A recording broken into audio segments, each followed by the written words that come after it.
Conferencia General de 1895. Mensaje del tercer ángel. Sermón número 26. Muertos y resucitados en Cristo. Pastor A.T. Jones. Comenzamos hoy allí donde terminamos la lección precedente, en 2 Corintios 3. Quisiera referirme primero al hecho de que los hijos de Israel no podían fijar la vista en el fin de aquello que había de desaparecer. Vimos que el significado de el fin no es el de final, sino el de finalidad o propósito. La palabra griega telas significa el cumplimiento o logro final de alguna cosa, su consumación, realización o resultado, no su cese o terminación.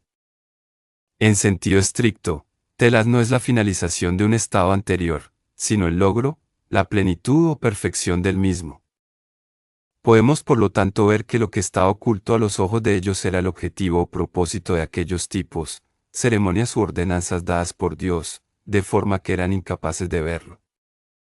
Y la razón por la que les estaba oculto era la incredulidad y dureza de sus corazones. La incredulidad había puesto un velo en sus corazones, y en correspondencia, Moisés se cubrió el rostro con un velo, ocultando la gloria que de él irradiaba. Eso era una representación del velo que había en los corazones de ellos, que les hacía temer la visión del resplandor de aquella gloria. Leeré 2 de Corintios 3 de la Biblia en alemán, comenzando por el versículo 3. Sois una carta de Cristo mediante nuestro servicio, preparada y escrita, no con tinta, sino con el Espíritu del Dios viviente, no en tablas de piedra, sino en las tablas de carne de los corazones. Esa es la confianza que tenemos mediante Cristo en Dios. No que nosotros seamos capaces por nosotros mismos, o en nosotros mismos, como si fuera algo nuestro, sino que somos capaces mediante Dios, es decir, nuestra capacidad viene de Dios, el cual nos ha hecho capaces para desempeñar ese ministerio, el Nuevo Testamento, no la letra, sino el Espíritu, ya que la letra mata, pero el Espíritu vivifica. Ahora el versículo 7. Si el ministerio de la letra que mataba y estaba grabado en piedra tenía gloria, de manera que los hijos de Israel no podían mirar al rostro de Moisés debido a la gloria, la cual cesaría, cuánta más gloria tendrá el ministerio del Espíritu. Si aquello que cesó tuvo gloria, cuánta más gloria tendrá lo que permanece. Si tuvo gloria aquello que mataba mediante la letra, cuánta más gloria tendrá lo que había mediante el Espíritu. Porque si el ministerio que predicaba la condenación tuvo gloria, mucha más gloria sobreabundante tiene el ministerio que predica la justicia. Aquella primera parte que fue gloriosa no es de comparar con la gloria sobreabundante. Si bien tuvo gloria lo que cesó, mucha más gloria tendrá lo que permanece. Queremos estudiar por un momento en qué consistió el ministerio de muerte. La versión Rey Jacobo de la Biblia traduce: el ministerio de muerte grabado con letras en piedras fue glorioso. Si comprendemos en qué consiste ese ministerio de muerte, podemos continuar con el resto del texto y comprender todo el asunto. A fin de comprender mejor el ministerio de muerte, leeré de nuevo unas pocas líneas del testimonio de Jesús. Los dirigentes judíos estaban llenos de orgullo espiritual. Sus deseos de glorificación del yo se hacían manifiestos incluso en los servicios del santuario. Según lo leído, ¿cómo era su servicio del santuario? ¿Qué tipo de ministración era la suya? Era una ministración del yo. ¿No es así? Ahora, ¿qué es el yo? Pertenece a la enemistad, es pecado. ¿Cuál es el final del mismo? La muerte. Por lo tanto, ¿en qué consistió el ministerio de muerte? ¿Cuál fue el ministerio de la letra? Solo muerte. En él no había salvación. Lo veremos más claramente a medida que avancemos. Así, en su mundanalidad se separaron de Dios en espíritu. Aunque que profesaban servirle, estaban haciendo precisamente la obra que Satanás quería que hicieran. En el santuario y en su ofrecimiento de los sacrificios. ¿A quién estaban sirviendo? A Satanás. ¿Cuál era entonces su ministración? Solo podía ser un ministerio de muerte. Estaban haciendo precisamente la obra que Satanás quería que hicieran, estaban tomando un curso de acción que ponía en entredicho el carácter de Dios y hacía que el pueblo lo viera como un tirano. En su ministerio, en su desempeño de los servicios, tomaban un curso de acción que daba al pueblo la impresión de que Dios era un tirano. Un ministerio como ese ha de ser necesariamente un ministerio de muerte, de condenación. Vean esta frase terrible. Al presentar sus ofrendas de sacrificio en el templo, eran como actores en una obra de teatro. Leo todo lo anterior del Espíritu de Profecía, reproducido en el Review and Herald, 23 de mayo de 1899. ¿Qué tipo de adoración era? ¿Qué tipo de ministerio? Los rabinos, los sacerdotes y dirigentes, habían dejado de ver más allá del símbolo, hacia la verdad que estaba representada en sus ceremonias externas. Ministraban solamente la ceremonia exterior, y lo hacían tal como hace un actor de teatro. Lograban que el pueblo viera a Dios como un tirano. Se trataba de un ministerio de condenación a muerte. En las ofrendas de los sacrificios y en los tipos levíticos estaba prefigurado el Evangelio de Cristo. En consecuencia, era glorioso. ¿Lo comprenden? En sí mismo era glorioso, pero mediante el velo que había en sus corazones ocultaron aquella gloria de su vista. No la vieron ni permitieron que brillara. Aquel ministerio de muerte fue glorioso, pues en todo lo que estaban realizando estaba representada la gloria del Evangelio de Cristo, con tal que permitieran que se les retirara el velo de los ojos, de forma que pudieran ver. De esa forma propiciarían que se manifestara el ministerio del Espíritu, y por consiguiente de la vida. El ministerio de muerte era glorioso en virtud de la verdad que encerraba, no en virtud de la manera en que lo ministraba. La carencia de Cristo que caracterizaba todo su ministerio, lo convertía para ellos en un ministerio de muerte.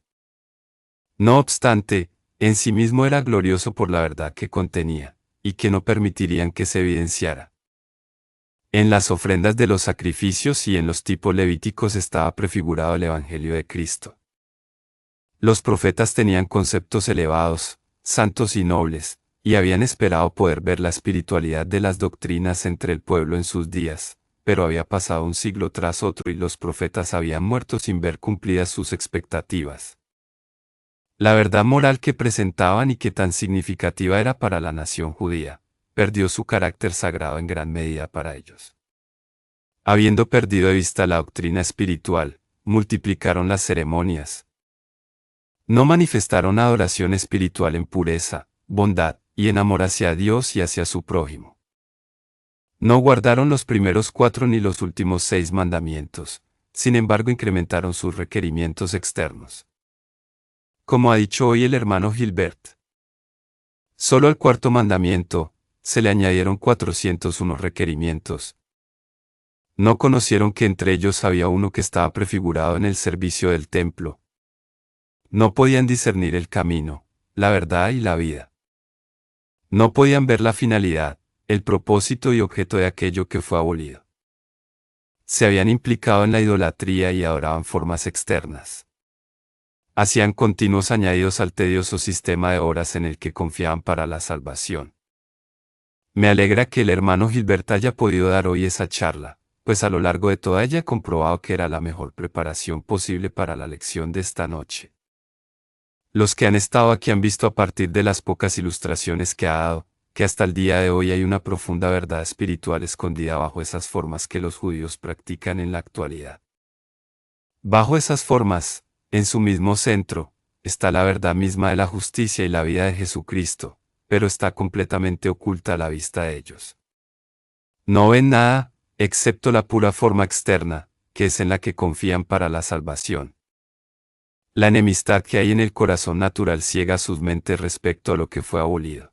Eso que en caso de que sus corazones se volvieran hacia el Señor, verían claramente que fue abolido. Nosotros, cuyos corazones se han vuelto hacia el Señor, debemos ver ahora esas cosas, o de lo contrario caeremos en un sistema semejante de formas y ceremonias, por más que estemos observando aquello que Cristo ha establecido. Cuando el hermano Gilbert estaba hablándonos hoy de esas cosas, me parecía la preparación perfecta para nuestro estudio, a fin de que podamos ver la verdad relativa al ministerio de muerte en este tercer capítulo de la segunda carta a los Corintios. Dicha administración fue gloriosa debido a las verdades en ella contenidas, aun estando escondidas. No obstante, no tenían una gloria comparable a la que viene mediante una fe viviente en Cristo, quien derribó la pared, abolió la enemistad y liberó a su pueblo para que contemplara con el rostro descubierto, como en un espejo, la gloria del Señor que los transformaría según esa misma imagen de gloria en gloria, como por el Espíritu del Señor. La enemistad de la mente carnal es el fundamento de toda esa pared, del muro intermedio de separación, del ceremonialismo que fue erigido y que era ciertamente la ley ceremonial tal como existía en los días de Cristo en esta tierra. Y aboliendo esa enemistad, derribó, aniquiló, por siempre esa pared para todos los que están en él, ya que solo en él se ve eso realizado. Una palabra más al respecto: siempre existió una verdadera ley ceremonial además de la ley de Dios, y aparte del ceremonialismo del pueblo de Israel en su enceguecido corazón. Aquellos servicios que ellos pervirtieron convirtiéndolos en meras formas, era Dios quien los había dispuesto a fin de que a través de ellos las personas pudieran ver a Cristo revelado más plenamente, a fin de que pudieran ver la presencia cotidiana de Dios y que de esta forma pudieran apreciar la gloriosa salvación del pecado, que es transgresión de la ley de Dios. Pero no solo pervirtieron todas esas disposiciones ceremoniales que Dios había instituido con tan bendito propósito, sino que pervirtieron la totalidad de la propia ley de Dios convirtiéndola en un sistema de ceremonialismo, de forma que todo se centrara en la justicia y la salvación por la ley, por las obras, mediante ceremonias. Dado que todas esas cosas que el Señor había instituido, una vez pervertidas eran incapaces de satisfacer el corazón, tuvieron que añadirles multitud de invenciones suyas a fin de suplir la carencia si fuese posible, y asegurarse de la salvación. Pero era todo un asunto solo de muerte. Al respecto, por lo tanto, era también cierto que el mandamiento intimado para vida, para ellos, era mortal. Por lo tanto, siempre existió una verdadera ley ceremonial. De haber sido fieles a Dios, siempre habrían dispuesto de ella. Si se hubieran mantenido fieles, aquella verdadera ley ceremonial les habría llevado a ver a Cristo siempre presente y tan perfectamente aliado con ellos, y viviendo en ellos, que al venir Él, toda la nación lo habría recibido con gran alegría y Él se habría visto reflejado en ellos tal como sucederá cuando regrese por segunda vez. Así pues, había una auténtica ley ceremonial que Dios dispuso con ese propósito, el de que mediante ella pudieran ver la espiritualidad de la ley de Dios, que es el reflejo del carácter de Cristo y su justicia tal como se encuentran únicamente en Él. Esas cosas debieran haberles ayudado a comprender a Cristo, de forma que lo vieran como el cumplimiento, la gloria y la expresión genuina de los 10 mandamientos. De esa forma Él sería el fin, el objeto y propósito de todo ello, de los 10 mandamientos y de todo lo demás. Pero cuando sus corazones se apartaron y sus mentes se cegaron a esas cosas, lo convirtieron todo en una formalidad, como siempre sucederá allá donde haga incursión el enemigo. El mismo asunto malvado está por todo. Pero gracias al Señor permanece la bendita palabra de que si el corazón se vuelve al Señor, será retirado el velo y verán a rostro descubierto la gloria del Señor.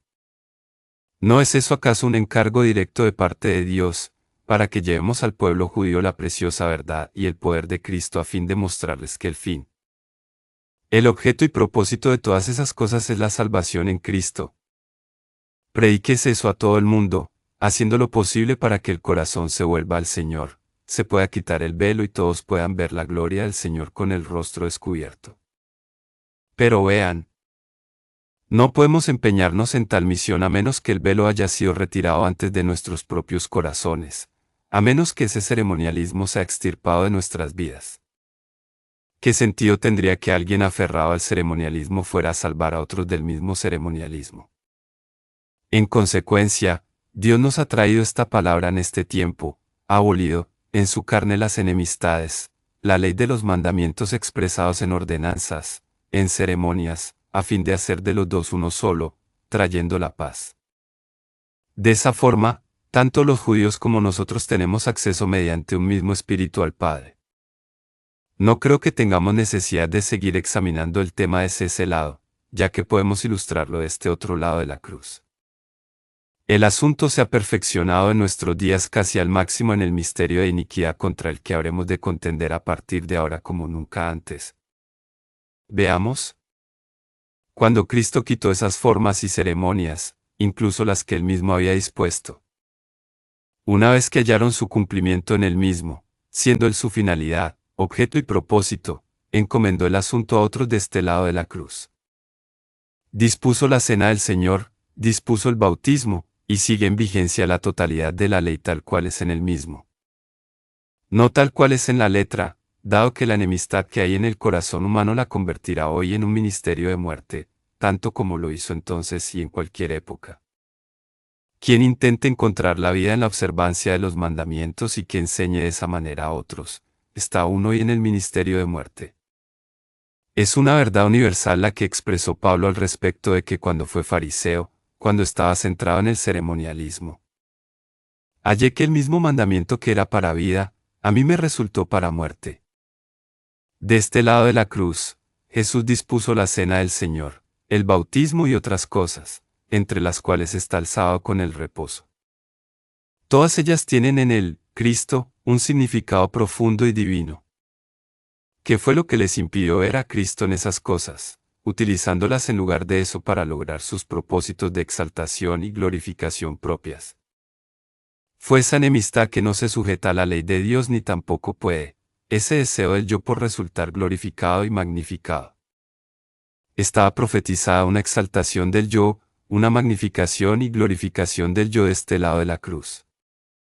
Ciertamente, se habría de manifestar el hombre de pecado, el hijo de perdición, el cual se opone y se exalta sobre todo lo que se llama Dios. Segunda de Tesalonicenses 2 versículos 3 y 4. Sabemos que el yo, la enemistad, del otro lado de la cruz, pervirtió las ordenanzas divinas convirtiéndolas en ceremonialismo. ¿Qué va a hacer el yo, la enemistad, de este lado de la cruz? Lo mismo. Lo hará siempre y en todo lugar. De este lado de la cruz, la enemistad se manifestó en aquellos cuyos corazones no se volvieron al Señor, en los inconversos. El sentido de esta escritura. El corazón se vuelve al Señor, es el de la conversión. No es volver en el sentido simplemente de dar vueltas. Tanto en griego como en alemán, el significado es volverse al Señor en la conversión. Aquellos que, haciendo profesión de cristianismo, son inconversos de corazón, tienen la forma de la piedad desprovista de su poder. Tienen la profesión, pero no la sustancia. De este lado de la cruz, eso sucedió a hombres que tenían la forma del cristianismo desprovisto de su poder. Una profesión, un nombre, y nada más. Ahí estaban las ordenanzas que el Señor había dispuesto, y que han de hallar en él su aplicación. Pero esos formalistas, no teniendo en ellos mismos la salvación de Jesucristo mediante una fe viviente, no estando en él, esperan obtener la salvación mediante las formas que observan. Así, según el papado, la regeneración se logra mediante el bautismo. Y viniendo esa regeneración por el bautismo y no por Cristo, dicho bautismo se convierte en lo esencial en la salvación. El papado lo pone en el lugar de Cristo, tal como hicieron los judíos con la circuncisión. Eso explica el frenesí con el que los sacerdotes abordan el hecho hasta de un bebé moribundo, a fin de trazar la señal de la cruz y asperjar el agua, de forma que el infante sea regenerado y salvo. La búsqueda de la regeneración y salvación mediante el bautismo, de la forma que sea, significa enemistad, ceremonialismo. De este lado de la cruz constituye ciertamente el misterio de iniquidad. Refiriéndose a la cena del Señor, Jesús dijo: La muerte del Señor anunciáis hasta que venga. Y haced esto en memoria de mí. Pero el papado la convierte en el propio Cristo, de forma que al tomar de ella creen estar tomando a Cristo, en lugar de tomarla en memoria de Él. Esperan obtener la salvación al tomarla. Cristo enseñó que su presencia continuaría aún con su pueblo. Yo estoy con vosotros todos los días, hasta el fin del mundo. Eso sucede mediante el Espíritu Santo. Y es por la fe como se recibe el Espíritu Santo. Pero el papado, careciendo de fe, y por lo tanto no teniendo el Espíritu Santo y no teniendo la presencia de Cristo con él, convierte la cena del Señor, que es un recordatorio de él, en el Señor mismo. Según eso, al tomarla, el Señor está en ellos. Tal es el papado respecto a esas ordenanzas. Y respecto a los mandamientos, careciendo de la vida del Señor Jesús, que es en ella misma una expresión de todos los mandamientos, recurren a multitud de regulaciones y finas distinciones de su propia invención, de toda clase imaginable.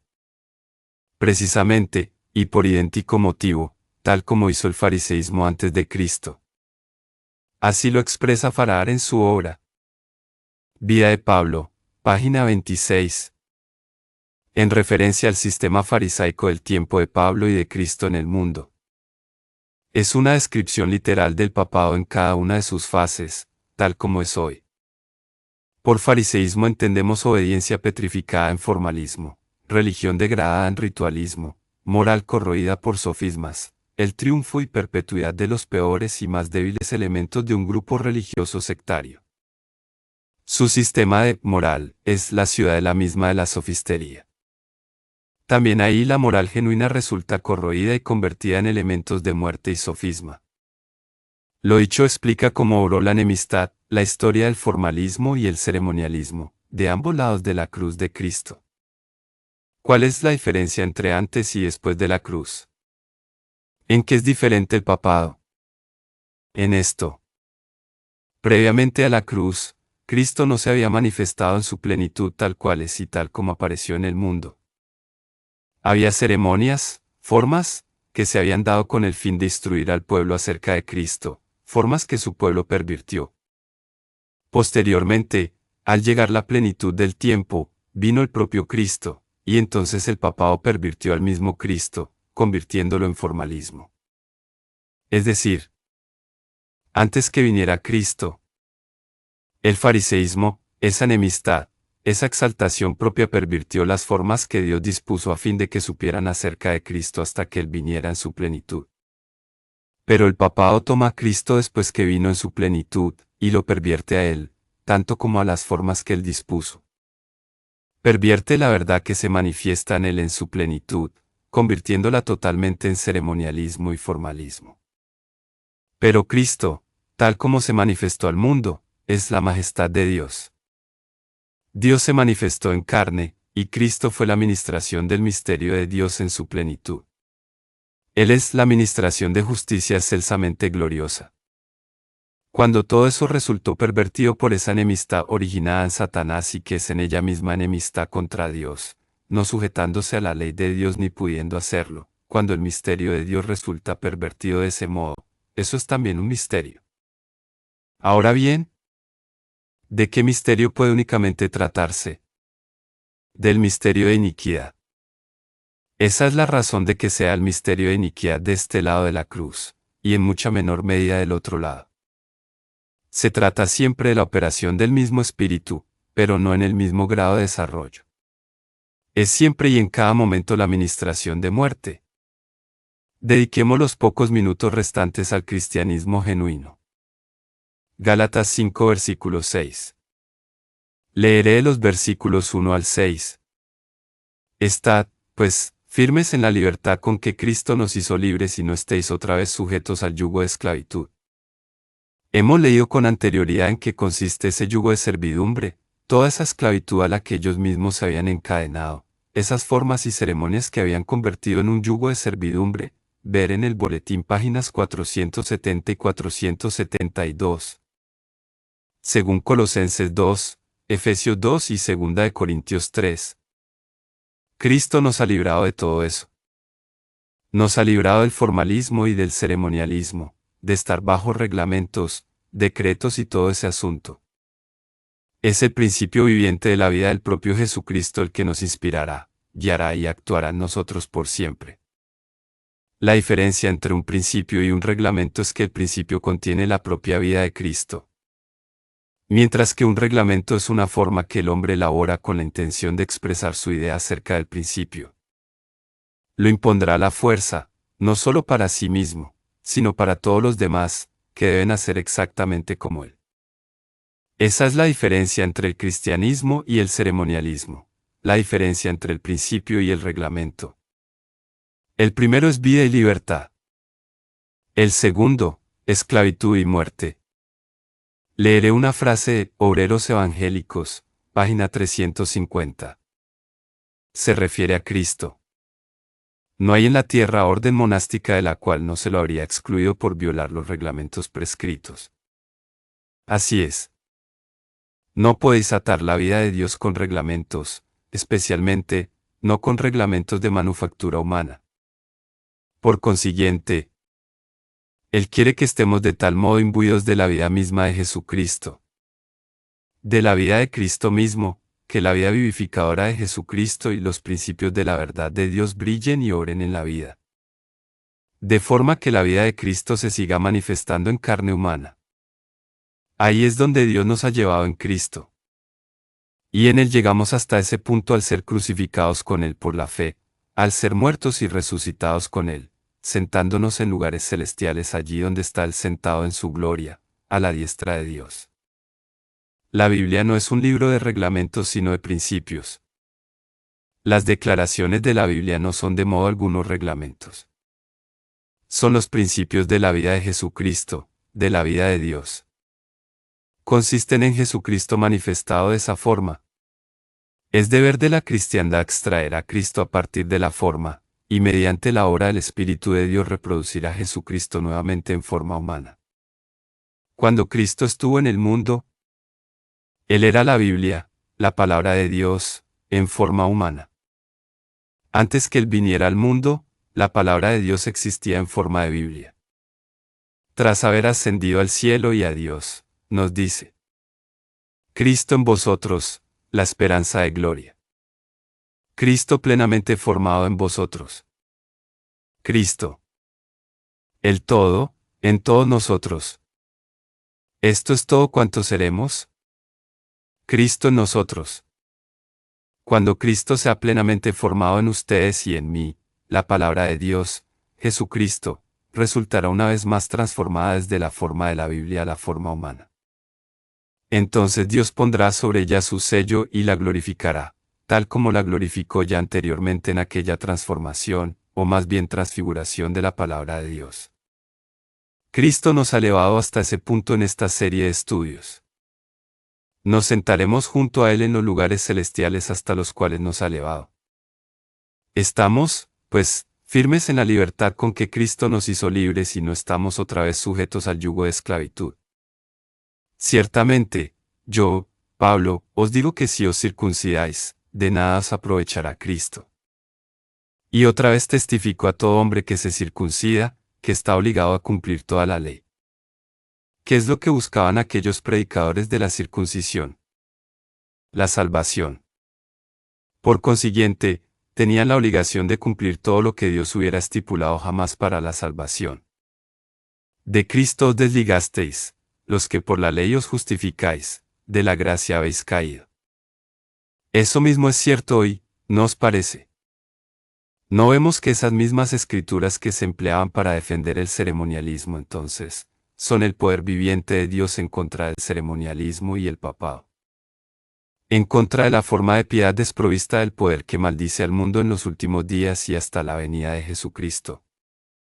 De Cristo os desligasteis, los que por la ley os justificáis, de la gracia habéis caído. Nosotros, por el Espíritu aguardamos por fe la esperanza de la justicia. El versículo 6, que comienza así. Porque en Cristo Jesús, ¿qué implica? Mirar a Cristo desde la distancia. Acudir a Él como si fuera una fuente o depósito, para tomar algo de Él y llevarlo externamente. No. Es en Cristo Jesús. En Él ni la circuncisión vale algo ni la incircuncisión, sino la fe que obra por el amor. Eso es cristianismo. Cualquier cosa que no lo alcance, es ceremonialismo, hoy tanto como entonces. Es el misterio de iniquidad y es la marca de la bestia. Y cualquiera que carezca de ese principio vital, del poder viviente en su vida, adorará a la bestia y a su imagen. Eso significa que la adorarán todos aquellos cuyos nombres no estén escritos en el libro de la vida del Cordero que fue inmolado desde el principio del mundo. Gracias sean dadas a Dios por su don inefable. ¿Qué representaba para ellos la circuncisión? Lo representaba todo. Era en ella misma el sello de la perfección de la justicia por las obras. De hecho, tomaba el lugar de Jesucristo. Pero eso, en Cristo, de nada aprovecha. Circuncisión significa obras, únicamente obras para lograr la justicia y la salvación. Pablo había sido un fariseo del tipo, dame algo más que hacer, y lo haré.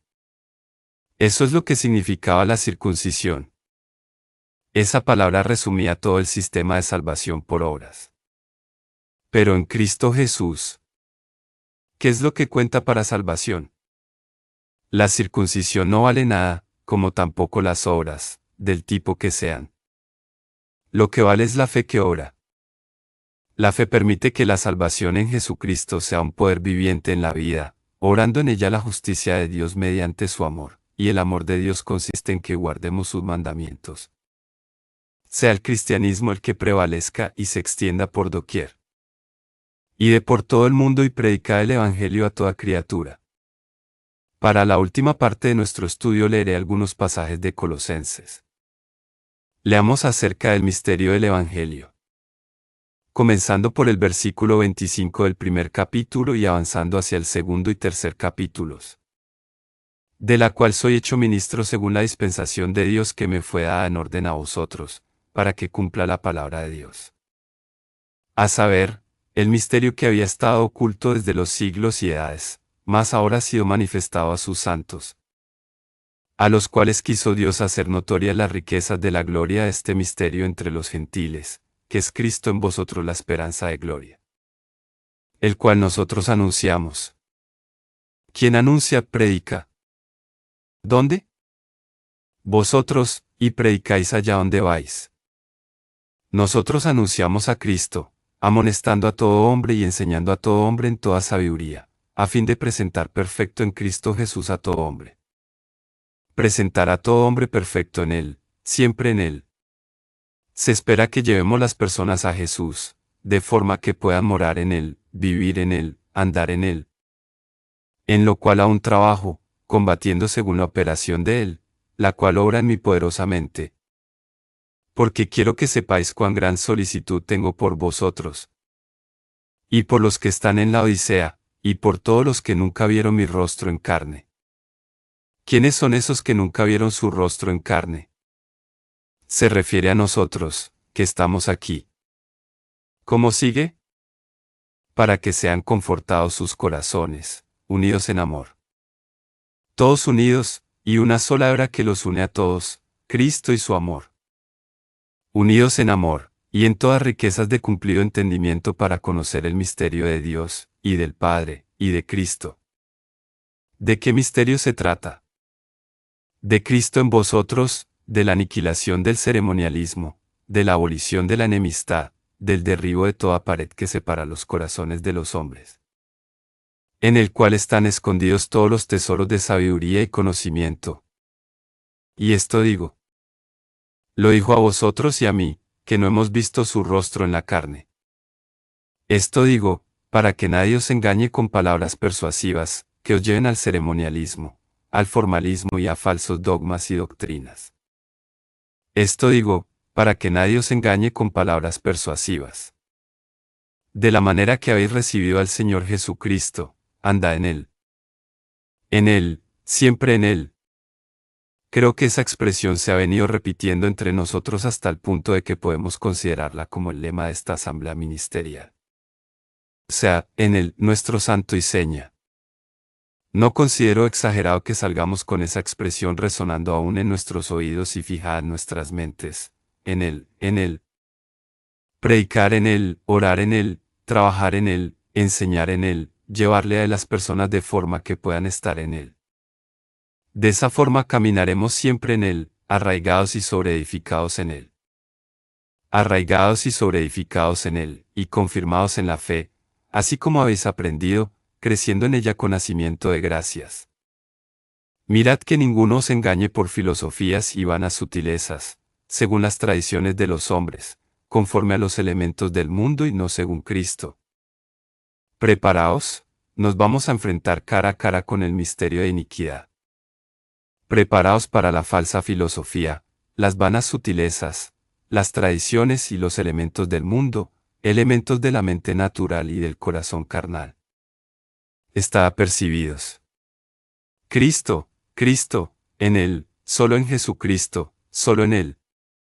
No hay nada que valga, excepto la fe que obra por el amor. Y se trata del amor de Dios que guarda los mandamientos de Dios. Porque en Él habita toda la plenitud de la divinidad corporalmente, y en Él estáis cumplidos, el cual es la cabeza de todo principado y potestad. En el cual también sois circuncidados de circuncisión no hecha con manos, con el despojamiento del cuerpo de los pecados de la carne, en la circuncisión de Cristo. Abolió el cuerpo de carne al destruir la enemistad en carne pecaminosa, al vencer todas las tendencias de la carne pecaminosa y sujetar la totalidad del hombre a la ley de Dios. Tal es la circuncisión que trae Cristo, que es llevada a cabo por el propio Espíritu de Dios. Y esa misma hora bendita tiene lugar en todos los que están en Él.